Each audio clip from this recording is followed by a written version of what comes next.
Donc, Philippe Michel est un adhérent de l'association de longue date. Philippe est médecin et dans son activité professionnelle, il s'occupe également de traiter des données, je pense pour des histoires de santé publique. Ce qui fait qu'il va nous entretenir ce soir des relations complexes qu'entretiennent le logiciel R, très utilisé par les statisticiens, et la tech. Voilà, c'est à toi, Philippe. Merci. Donc, R et la tech, deux logiciels qui travaillent ensemble de plus en plus. Une belle relation, parfois un petit peu compliqué. Vous voyez qu'il y a un troisième larron qui s'en mêle, ça frôle la pièce de boulevard. Donc, je ne vais pas vous présenter la tech, vous devez connaître. Donc, je vais vous présenter R. Donc, R, c'est un langage de programmation orienté statistique qui est né au début des années 90. C'est un fork d'un vieux logiciel qui était en perte de vitesse. Et c'est un logiciel qui est sous licence GNU, donc le logiciel libre. En 97, les gens qui avaient créé ça, l'université américaine de fait, ont créé le CRAN sur le modèle du CETAN que vous connaissez. Exactement la même chose, vu que R est un tout petit noyau, tout petit, et beaucoup d'extensions autour, de packages autour. D'ailleurs, quand on installe R, on installe en pratique 6 packages de base, et après on en rajoute plein. La première version considérée comme utilisable est sortie en 2000. Actuellement, on en a la 4.3.2 avec des grosses nouveautés très régulièrement. Ce n'est pas un logiciel qui est mort du tout. 2014, un ensemble de packages est publié, le Tidyverse, ce qui veut dire, pour ceux qui ont un anglais aussi bon que le mien, bien rangé, qui est un ensemble de packages qui a la particularité de réécrire en grande partie la grammaire de R et donc la manière dont on écrit ces programmes. Vous verrez, je vais vous montrer un petit exemple, c'est très important, ça a vraiment tout modifié au niveau des graphiques, de l'écriture, de tout. Actuellement, on en est à un peu plus de 20 000 packages disponibles sur le CRAN, donc des packages validés et tout ça, plus plein de gens, moi le premier, qui ont des packages sur GitHub qui sont peut-être un petit peu moins fignolés et un petit peu bien faits. Il y a des packages pour tout, aussi bien de la stat de base très mathématique sur des lois de probabilité et autres, que des packages de graphisme, etc. Il y a tout ce qu'on veut. Alors, à quoi ça ressemble tout ça? Petit détail, les exemples que je vais vous donner sont une base de données qui sert beaucoup, qui reprend des manchots d'Antarctique et on aura des longueurs et des largeurs de bec de manchots, ce qui est passionnant. Voilà à quoi ça ressemble du R. Là, c'est une petite fonction à moi. Une fonction de stade de base, une transformation pour calculer un intervalle de confiance. Logiciel très simple à écrire et très simple à utiliser, malgré, comme vous pouvez le voir, un goût prononcé pour les parenthèses, et plus on en met, plus c'est drôle. Voilà, pas grand-chose à ajouter. Qu'est-ce qu'on pourrait dire de beau? Voilà, écrit une fonction. Retour, ça renvoie une liste. Là, j'appelle la fonction et ça me ressort donc des résultats qui sont écrits ici, que je peux mettre en forme et réutiliser après. On écrit beaucoup de fonctions dans R, hein, c'est le principe de base. On écrit des fonctions pour tout. Je vous parlais du Tidyverse, voilà un petit peu pourquoi c'est très important au quotidien et que ça a tout changé. En haut du R classique, traditionnel, on va prendre donc nos manchots, la longueur du bec, et pour les 3 espèces de manchots qui ont été étudiées, on va calculer la moyenne des mesures. Voilà. Là, pour le faire donc avec le vieux R, c'est assez simple, ça tient en une ligne, mais on a la longueur du bec en fonction de l'espèce dans la base de données pingouin à laquelle on applique une fonction. Ça, c'est le R classique, marche très bien. Hein. Dans Tidyverse, on fait des pipes, c'est-à-dire qu'on prend la base de données pingouin, on groupe par espèce, donc on fait au bout de 3 petites bases de données, une par espèce, et dans chacune de ces bases, on va calculer la moyenne. On obtient les mêmes résultats. Ça fait 3 lignes, ça fait un peu plus de trucs à écrire, mais je vous assure qu'au quotidien, c'est beaucoup plus simple. Ce qui vous explique qu'actuellement, dans R, il y a des grandes discussions entre les tenants du divers et ceux qui sont contre. C'est vrai que le petit divers est lent et que passer quelques millions de lignes sur des grosses bases de données, ça pose problème. Un domaine où R est très fort, c'est le graphisme, créer des graphiques statistiques. Là, je n'ai pas pris un qui est très beau, hein, il est assez quelconque. Voilà, c'est toujours mes pingouins répartis par île, sur les 3 îles où ils sont marqués, et par espèce. Voilà, j'ai enlevé bêtement la légende, excusez-moi, c'est une erreur. Et vous voyez que le graphisme est interactif, on peut faire des tas de choses avec. On peut grossir si on en a envie, etc. Ça ne pose pas de problème. Tout le monde n'utilise pas ces fonctions-là. Autre chose que je voulais vous faire remarquer, j'ai pris exprès un graphique très simple, parce que si on peut très facilement l'exporter, sous cette forme-là, qui va vous rappeler quelque chose, c'est du TKZ standard. On peut sortir les graphiques en TKZ pour les retravailler éventuellement ou faire ce qu'on veut avec. Donc, je dois bien avouer, je ne me sers absolument pas. Si je veux retravailler un graphique, je le sors en PDF et je retravaille avec un logiciel de dessin vectoriel tranquillement. Enfin, c'est faisable. Autre chose pour laquelle R est très fort, c'est faire des tableaux. Voilà une petite fonction, une petite instruction très simple. On prend toujours nos pingouins. On ne va pas regarder ni les années, ni les îles où c'était trouvé, donc on les retire. Et là, il y a un tableau, on fait un tableau. Et on rajoute quelques petits trucs pour que ça fasse beau. Et ça nous sort, vous voyez, en quelques lignes de travail, un tableau complet qui est très bien pour faire un tableau 1 sur une étude telle que moi j'en connais en médecine. On peut évidemment fignoler tout ça. Hein. Là, le tableau, je n'ai pas fignolé du tout. Tous les exemples que je vous montre, c'est pratiquement les fonctions de base sans aucun réglage, sans aucun fignolage. C'est très simple. Donc, on peut faire des choses comme ça très simplement. Bien, maintenant qu'on a vu ce que ça va faire R, voyons un petit peu comment ça travaille. Ça, c'est... Je suis en grand, excusez-moi, je vais me mettre en grand. Voilà, ça sera mieux pour tout le monde. Ça, c'est RStudio, qui est l'interface la plus utilisée pour le langage R.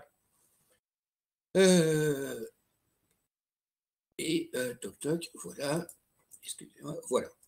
Alors, la première manière d'utiliser R que tout le monde utilise quand on est tout débutant, c'est d'utiliser dans la console. On tape des commandes.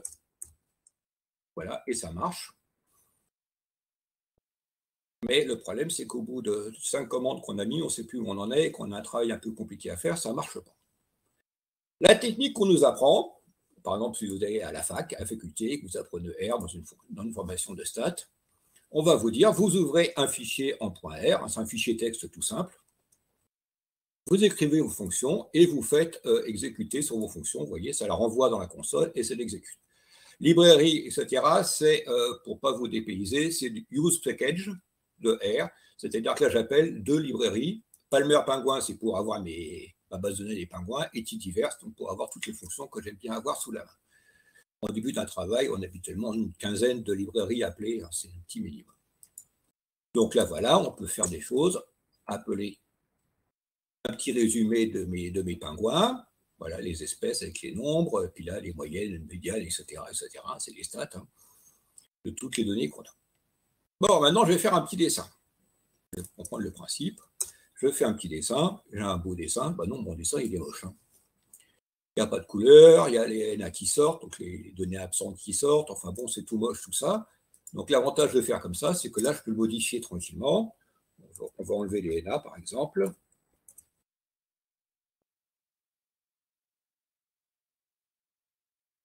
Là.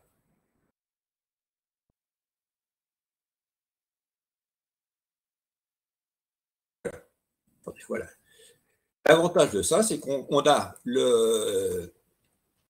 notre fichier, on peut l'enregistrer, et quand on revient le lendemain après avoir passé une bonne nuit, on reprend son fichier et on retravaille dessus tranquillement. Sur un petit travail, c'est pas mal. Ça marche bien.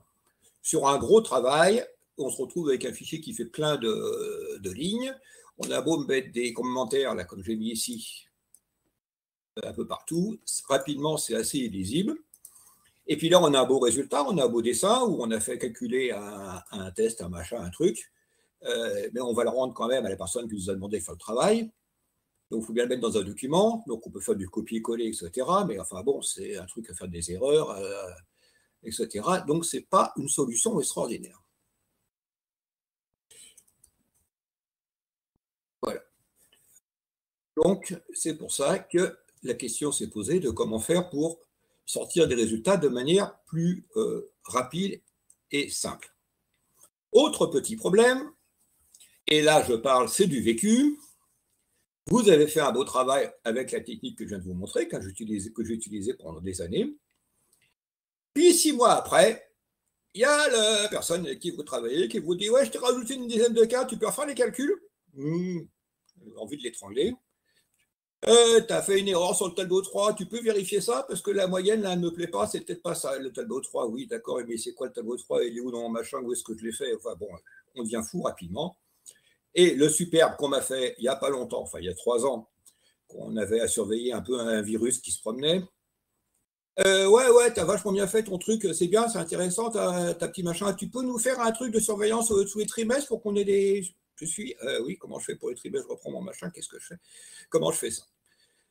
Bon, je ne suis pas le seul à avoir eu le problème, il y a des gens beaucoup plus avant que moi qui ont eu le problème et qui ont trouvé des solutions. Plusieurs solutions se sont succédées. Le principe étant toujours le même, c'est de prendre un langage balisé, standard, pour écrire un beau document. Dans le document, on met des petits morceaux de code R qu'on va interpréter et qui vont s'incorporer tout seul dans le document. Premier essai 2010 par le monsieur dont j'ai mis le nom au-dessus, Xi, qui a développé le logiciel Knitr, qui marche avec du LaTeX. Donc, on écrit un document en LaTeX, on met des petits morceaux de R dedans, on compile, ça donne du LaTeX. On compile le R, qui se transforme en code LaTeX, et après, on compile le LaTeX pour en faire ce qu'on veut. Ça, c'était la première chose. Et puis après, il s'est dit que LaTeX était quand même vachement compliqué comme truc, mais quelle que soit ses qualités par ailleurs, que la part des documents qu'on sortait au bout du compte étaient assez simplistes dans leur structure, et que du bon vieux Markdown des familles, ça allait marcher très bien. Donc, il y a eu un premier truc qui est sorti peu de temps après, qu'on appelle R Markdown, comme son nom l'indique, un mélange de R et de Markdown. Donc, on mélange les deux, ça peut marcher aussi avec du Python ou autre, et on sort soit du PDF, soit de l'HTML. Et il y a peu de temps, il y a une évolution de R Markdown qui est Quarto, celle que je vais vous présenter après, qui marche sur le même principe. On marque du R, du Python, du Julia aussi, ça marche, et puis 2 ou 3 autres langages un peu plus exotiques. Et ça sort un petit peu tout ce qu'on veut comme format. Même du docx pour ceux qui en veulent. Ça marche pour faire du rapport pratiquement sur papier pour impression. On peut faire des présentations, celle que vous avez sous les yeux par exemple. On peut faire des sites web, on peut faire des tas de choses avec. Donc, voyons en premier ce qui se passe avec LaTeX.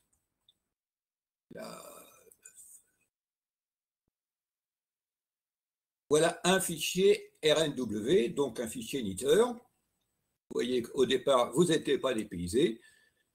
C'est du LaTeX pur jus. On ne fait pas mieux, il n'y a même pas d'appel de package particulier, c'est du standard. Ne me dites pas que c'est vieillot. Là, j'ai ressorti vraiment un vieux document que j'avais. Vraiment, je n'utilise plus ce machin-là. On a tout ça. Bah, excusez-moi, je fais des bêtises parce que j'ai expliqué ça, tout ça bien au-dessus. Voilà. Petite simplification. Un document LaTeX, blabla, document classe, un begin document, machin. Et là, ici, on a ce qu'on appelle un chunk, c'est-à-dire un petit morceau de code R. Donc, qui est là, le code R, c'est ça. Là, ça va dessiner un petit dessin, une pyramide des âges en l'occurrence. Un petit machin pour appeler avec un petit appel avec un nom pour le chunk, quelques petites caractéristiques techniques pour machin, la fin du chunk, et on renvoie la suite. Autre sortie qu'on peut avoir, c'est bêtement dans le texte. Là, je l'ai mis dans un nul, mais on a un ordre qui est créé, une fonction donc LaTeX qui est créée par Knitr, qui va lire du code R, là à l'intérieur, ce que j'ai là-dedans. À l'intérieur des accolades à la LaTeX, on a un petit morceau de code R ici. Il me manque une erreur. Là, j'ai une accolade à la place d'une parenthèse, ça me fait une erreur, tout ça. Voilà, enfin, c'est pas une petite erreur là. Et donc, on aura dans le test, on aura l'échantillon qu'on porte 243K qui va s'afficher parce que la première fois qu'on va compiler, ça va être transformé en code LaTeX. Donc, je reviens sur mon exemple complet. 5. Donc, on a du code R standard, l'introduction, blablabla, blablabla. Et là, on a des premiers chunks qui apparaissent. Un premier avec l'appel des librairies. Je vous dis, c'est l'équivalent des use packages de LaTeX. On appelle les librairies dont je vais avoir besoin pour la suite. Là, je récupère mes données qui sont stockées dans un machin en CSV. Puis je fais quelques petites corrections, quelques petites mises à jour, mises en place, etc. Et j'arrive dans un begin figure, j'ai mis un chunk qui va me faire un petit dessin. Voilà. Et si je sors le buffer, si je compile ça, je vais sortir du tech, qui est ici, on va l'agrandir un petit chouille. Alors, tout le préambule est revu et corrigé par, et c'est une catastrophe parce que ça devient un truc très long avec des mecs athlèteurs, des machins, des trucs, etc. Et encore, c'est rien, Quarto, c'est encore pire. Bon, on passe ça, là, il y a quand même mon préambule à moi qui apparaît. L'introduction n'a pas changé. Et c'est là, voilà, d'anthroponine, voilà, machin. On a toujours le begin figure. Et tout mon code R a été traité. Ça fait un dessin qui a été stocké dans le dossier figure et qu'on va appeler par un icône graphics, toute plus standard. Et le nom le caption j'avais mis là. Voilà, ça marche comme ça. Voilà. De la même manière, là on continue, on a un autre dessin. Je vais là, analyse simple, analyse multivariée. Voilà. Là, j'ai un code qui est fait pour sortir un tableau, une régression en l'occurrence. Voilà, table de régression, vous voyez TBL, table de régression, machin, etc. Après quelques petits trucs pour faire beau.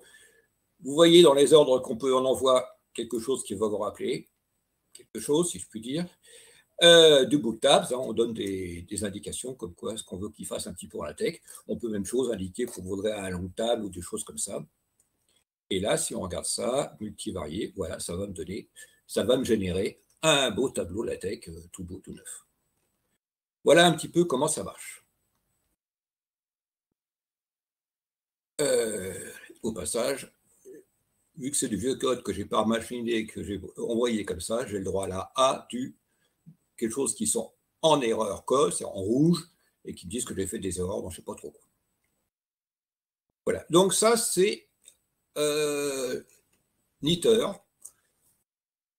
qui marche très bien, hein, mais qui est un petit peu lourd d'emploi. Surtout, ce qui n'est pas très pratique dans Knitr, c'est quand on est en train de l'écrire, on aimerait bien pouvoir lancer facilement son code là. Là, on peut le faire, il faut le sélectionner puis l'envoyer. Le faire passer, c'est pas le plus simple et c'est une chose qu'on fait très souvent. On écrit un peu de code et puis on veut le tester juste ce code-là sans avoir besoin de recompiler l'entièreté du document, ce qui peut être un petit peu l'anglais, surtout avec LaTeX.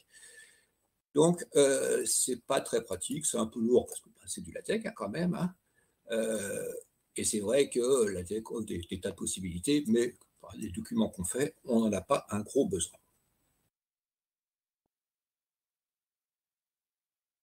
Donc, on est passé à une méthode basée sur du Markdown, ce qui ne pèse pas qu'on va arriver de LaTeX quand même quelque part dans les coins.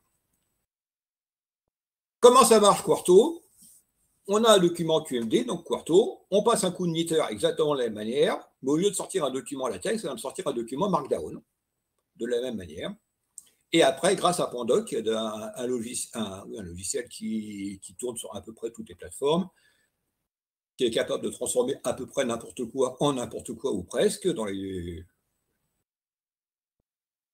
formats d'écriture, ça peut sortir de l'HTML, parce qu'au départ, c'était conçu pour ça, du PDF via LaTeX, mais on peut aussi sortir de l'EPUB, du Word, enfin ce que vous voulez, assez simplement. Alors, à quoi ça ressemble quand on s'en sert ça? Où est-ce que je l'ai mis? Voilà. Donc voilà, alors ça, là je vous sors un vrai document sur lequel j'ai travaillé. pour une étude. Voilà. Donc, on a un en-tête qui est ici. Vous allez voir, en tête, il est tout petit. Oui, parce qu'on a triché. Vu que pour ce travail, j'ai eu plusieurs documents à générer et que je qui toute la même tête, j'ai écrit l'en-tête et qu'on met un petit peu à part dans un autre document de côté. Donc là, un en-tête, titre, sous-titre, précise la langue, l'auteur, machin, etc. Et là, vous voyez qu'il y a quand même des trucs par endroit. Hein. C'est une petite tête quand même de la tech quand même, tout ça. Hein. Voilà. Ici, on peut mettre include header. Ben voilà, j'ai défini une couleur que j'ai définie, puis que je veux ici ou dit X. Voilà, ce document assez simple, donc je n'ai pas besoin de faire plus compliqué que ça. Je définis aussi les polices que je veux utiliser. Donc là, j'utilise l'UALaTeX et FontSpec. Donc, on retrouve un petit... Enfin, on devine derrière l'appel des polices dans FontSpec. Ma biblio et quelques œuvres prescrites. Alors là, il est un peu complexe par ici, je ne m'attarde pas dessus parce que j'utilise une extension de Quarto pour avoir une belle page de garde. Et après, on a le rapport. De la même manière, on a nos chunks, nos petites cellules là, de texte, machin, de texte de code R. Et autour, ben, un tout petit peu, parce que je ne suis pas un gros bavard, de texte en format Markdown. Après ça, je le compile, je sors un format du tech, et là, j'ai un en-tête qui est insupportable, extrêmement complexe, parce qu'il passe son temps à faire si le package existe, il faut faire ci, sinon on fait autrement. Et puis, il y a if l'UATeX ou if pas l'UATeX, etc. Enfin bon, ça donne un en-tête qui est assez insupportable. Enfin, quand même, on trouve quand même en en-tête. Non, c'est même pas moi, cette en-tête-là. Ouais. Hop, hop, hop. If l'UATeX, vous voyez, ça, c'est un peu beau. Voilà. Le titre, auteur, etc. Date, begin, document. On commence à travailler. Le titre, et puis après, on attaque. C'est toujours la page de titre, qui est un peu compliqué. Voilà, et là, on attaque premier chapitre, description de population, etc.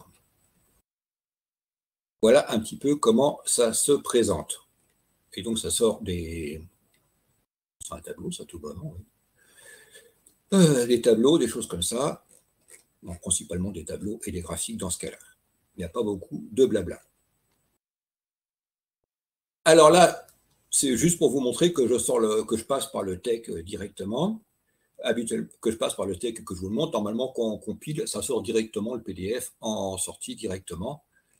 D'ailleurs, dans mon Quarto, je laissais dans mon en-tête, j'ai un petit ordre dans un coin, ici, keep tech true, qui me demande juste de ne pas effacer le fichier tech quand c'est compilé, comme un fichier intermédiaire normal qu'on efface quand on n'en a plus besoin.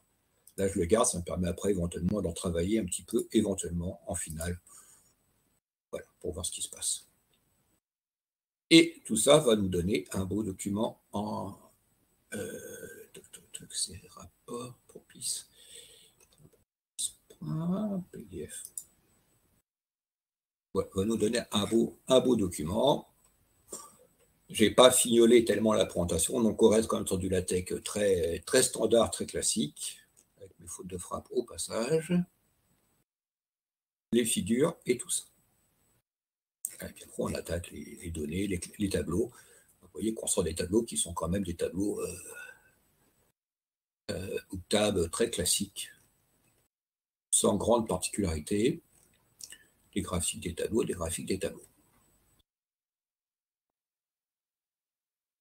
Donc là, on est vraiment dans la situation où quelqu'un qui a envie de sortir des PDF corrects et qui n'a pas envie de s'embêter, va sortir des PDF via LaTeX sans jamais avoir écrit une seule quart de ligne de LaTeX. Je pense que d'ailleurs c'est un peu l'avenir de LaTeX, un peu tout ça, c'est d'être quelque chose qui sert un petit peu en arrière-plan. avec des très bons résultats. D'ailleurs, il est proposé, quand on installe Quarto, etc., une distribution LaTeX assez minime qui s'appelle le Tiny LaTeX, que je ne connaissais absolument pas, qui est minime, qui est proposé et qui sert pour les gens qui n'ont pas envie de s'embêter, c'est installé en même temps que le reste, et puis en s'en occupant, on ne sait même pas qu'elle est là, et ça le fait très bien. Tout est bien que moi, j'utilise une TechLive comme tout le monde, qui marche très bien. Donc voilà un petit peu où on en est actuellement dans l'usage de la tech avec du R. Vous avez vu, ça remonte à 2010, un peu plus de 10 ans qu'on fait ça. L'avantage de tout ça, outre d'avoir un beau résultat, et bien présenté, ce qui est déjà pas mal, c'est que si dans 2 ans, quelqu'un me pose une question idiote en rajoutant 10 cas, je reprends sa base de données en espérant qu'elle soit faite de la même manière que la précédente, qu'il a juste rajouté des cas, qu'il n'a pas tout changé. Je remouline un coup et en quelques minutes, je sors le nouveau résultat. Et si je veux faire une sortie trimestrielle, eh ben c'est pareil. Tous les trimestres, je vais chercher la base de données qui a été mise à jour, je renvoie à la machine et je sors un beau résultat. Ça peut me être automatisé avec un petit cron, ce n'est pas un problème majeur. Ça peut se faire sans problème. Voilà comment ça marche. Donc, au passage, on peut lancer la compilation. Non, ça n'a pas d'intérêt. Vous savez ce que c'est qu'une compilation. Bon, ça compile via LaTeX MEC, c'est-à-dire que ça fait automatiquement le nombre de compilations, l'appel à bibliothèque pour la biblio, qui est à la fin, là, je vais avoir une biblio à la fin, je pense, voilà. Voilà, petit truc les appels, enfin bon, c'est du LaTeX très standard. Appel à la biblio, je ne maîtrise pas encore tout à fait les réglages de ce machin-là. Voilà.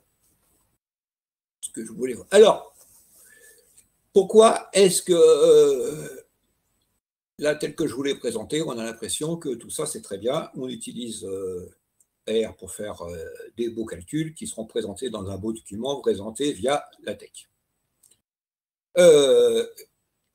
C'est pas comme ça que ça se passe en réalité. De plus en plus, on sort les documents, non pas en PDF et en LaTeX, mais bêtement en HTML. Je ressors exactement le même document, hein, c'est la même étude que j'ai sortie en HTML. Pourquoi on fait ça? D'abord parce que la compilation est 100 fois plus rapide, c'est déjà ça. Et d'autre part, on a des tas de possibilités. Outre ce que je vous ai montré tout à l'heure, les graphiques un peu interactifs, etc. Et là, je ne vais pas pousser, on peut aller beaucoup plus loin. On peut avoir des documents comme ça. Et surtout, là, par exemple, j'ai un dessin. Si je veux savoir à quel code je l'ai produit, je peux afficher le code quand je le veux. Ce qui est quand même très pratique. Description de la population, critères secondaires, voilà. J'ai fait un peu de carto. La carto, c'est bien, mais ça fait des codes qui sont un petit peu plus longs, un peu plus complexes. On va chercher les cartes, des petits réglages, un peu tout ce qu'on veut, les thèmes, etc. Et ce qu'on veut, on sort une belle carte. Bon, d'accord, c'est bien tout ça, et on sort tous les codes comme ça au fur et à mesure. Voilà. Donc des choses un peu interactives qui existent. C'est pour ça que de plus en plus de gens vont vers des sorties plus en HTML qu'autre chose, à tel point que notre ami Xi, dont j'ai parlé tout à l'heure, qui a créé un peu tous ces packages, a publié sur son blog un très bel article qui s'appelle LaTeX is dead, avec un tout petit point d'interrogation. Bon, il est un peu plus mitigé dans l'article où il explique tout ça. Son titre un peu accrocheur. Si on veut aller loin dans les... alors, ouais, merci. Dans les interactions, c'est une autre possibilité qu'il y a aussi, c'est de faire ce qu'on appelle ces Shiny, c'est une autre extension LaTeX, R, excusez-moi, qui permet de faire des pages complètement interactives où on peut tout régler, etc., dans tous les sens. Et voilà, je ne sais pas plus ce que c'est juste pour vous montrer un petit peu un truc rigolo. On choisit le nombre d'observations qu'on veut. Ça crée des lois. Allez, on va faire une loi normale. On diminue le nombre d'observations, etc. Voilà. On peut faire des choses comme ça, c'est très facile. Enfin, très facilement. Non, ça, c'est beaucoup plus difficile à faire. Voilà. Donc, R et la tech, effectivement, c'est une grande histoire d'amour. Ça fait 10 ans que les deux travaillent ensemble et que beaucoup de gens utilisent les deux ensemble. Beaucoup sans savoir, enfin, sans s'occuper qu'il y a de la tech derrière. Ils savent qu'il y a de la tech quelque part, mais ce n'est pas le problème. Ça se fait tout seul, on ne s'en occupe pas et ça sort un bon résultat. Tous les réglages, beaucoup de réglages qu'on peut faire se font directement dans le fichier Quarto. On a quelque part, je l'ai retrouvé, où est-ce que je l'ai mis? D'accord. Se fond dans le fichier Quarto, enfin, surtout dans le préambule là, on peut faire beaucoup de réglages. Tout ça étant très bien expliqué sur le site de Quarto d'ailleurs, qui est très bien fait, avec beaucoup d'explications. Voilà un petit peu ce que je voulais vous dire là-dessus. Dernière chose, tel que je l'ai présenté, ça a l'air très bien pour faire pour garder ces documents et pouvoir les retravailler après. Ça, c'est la théorie. En pratique, ce n'est pas toujours aussi simple. Ce qui m'a une petite mésaventure qui m'est arrivée pas plus tard que la semaine dernière. On m'a fait ressortir un vieux travail pour refaire je ne sais pas trop quoi dessus. Dans le tableur qui m'avait été fourni au départ, j'avais mes noms de données qui étaient écrits comme ça, H patient. Bon, R n'aime pas les signes particuliers spéciaux et les espaces dans les titres, dans les noms des variables. Donc, on les écrit autrement. Dans Nomocode en 2022, je l'avais écrit comme ça. Je ne sais même plus par quelle méthode j'avais écrit, si je l'avais fait manuellement, si j'avais été passé pour... Je ne sais plus du tout comment j'avais fait. En 2024, je réécris mon code avec une extension qui fait ça très bien de mettre les codes en forme, les noms des variables en forme pour que R puisse les utiliser. Et j'obtiens ça. Et je lance ma compilation. Évidemment, vous vous en doutez, ça plante dans tous les coins. Et après, on n'a pas l'air bête, parce que remplacer les points, c'est bien gentil, mais si on fait un rechercher remplacer sur tous les points de documents, ça va poser des problèmes quelque part. Donc, il a fallu quasiment faire les changements à la main. Enfin, ça a été un petit peu compliqué. J'ai un petit peu râlé.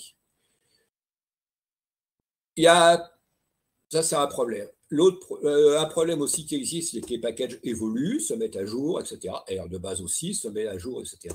Et les résultats que vous allez obtenir 10 ans après ne seront peut-être pas forcément les mêmes parce que il y a un petit changement qui a été fait dans le calcul, il y a une petite voilà, et la cinquième décimale après la virgule ne sera peut-être pas tout à fait exactement la même, ce qui peut poser problème. Donc pour ça, il y a deux solutions. Il y en a une interne à R qui est un package qui isole complètement vos données et surtout les packages que vous appelez en les incorporant dans le document que vous avez. C'est très long à utiliser parce qu'il recharge tous les packages à chaque fois et que l'appel des packages, installer un nouveau package, c'est tout simple à faire, mais c'est un peu longuet.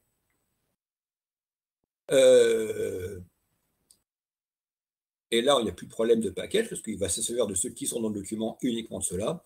Et la solution finale, c'est carrément d'utiliser un container type Docker, qui est encore la meilleure solution si vraiment vous avez à travailler sur des choses qui doivent vraiment être pérennes et rester longtemps. Vous avez installé un package, c'est pas compliqué. Dans la tech, c'est d'installer certains packages dans la tech, mais tout, enfin, j'exagère un petit peu, c'est compliqué, non pas tant que ça au bout du compte avec TechLive, ça simplifie les choses. Mais là, vraiment, c'est très simple. Si on veut le faire à la main, on fait install package et on écrit le nom de son package. On lance et puis ça se fait. Et si on est flemmard et qu'on préfère faire du clicodrome, on se met là, on fait installer le package. Voilà, on choisit celui qu'on veut installer, et voilà. Donc, ce n'est pas trop compliqué. Dernière chose, ah oui, je vais vous le dire. Les documents là, je vous les ai présentés en format complètement langage balisé, parce que je me doute bien que sur quelque chose de Gutenberg, ça ne vous choquera pas outre mesure d'avoir du langage baptisé. Il y a aussi possibilité, pour ceux qui n'aiment pas, ceux qui sont habitués à... sont pas habitués, on peut l'écrire, c'est pas très visible parce qu'il n'y a pas beaucoup de blabla, voilà, vous voyez, avoir quelque chose comme ça où on a un format beaucoup plus traitement de texte habituel avec, vous voyez, les machins à mettre en gras, hop là, boule, gras, voilà. On fait comme on veut. Voilà tout ce que je voulais vous dire. Si c'est un sujet qui est très à la mode, si vous voulez vous lancer là-dedans, là je ne vous ai pas fait un cours dessus pour expliquer comment on fait, il aurait fallu un peu plus de temps, mais vous trouverez en particulier sur YouTube, sur les chaînes officielles de R, etc., beaucoup de topos très bien faits, plutôt en anglais en général, d'accord, mais très bien faits pour vous expliquer comment on se sert de Quarto et autres. Et par ailleurs, le site, je l'ai déjà dit, de Quarto est très bien conçu et vraiment, il y a tout ce qu'on veut dedans sans problème. Voilà ce que je voulais vous dire et je suis prêt à discuter avec vous de tout ce que vous voulez, si ça vous chante. Merci à vous.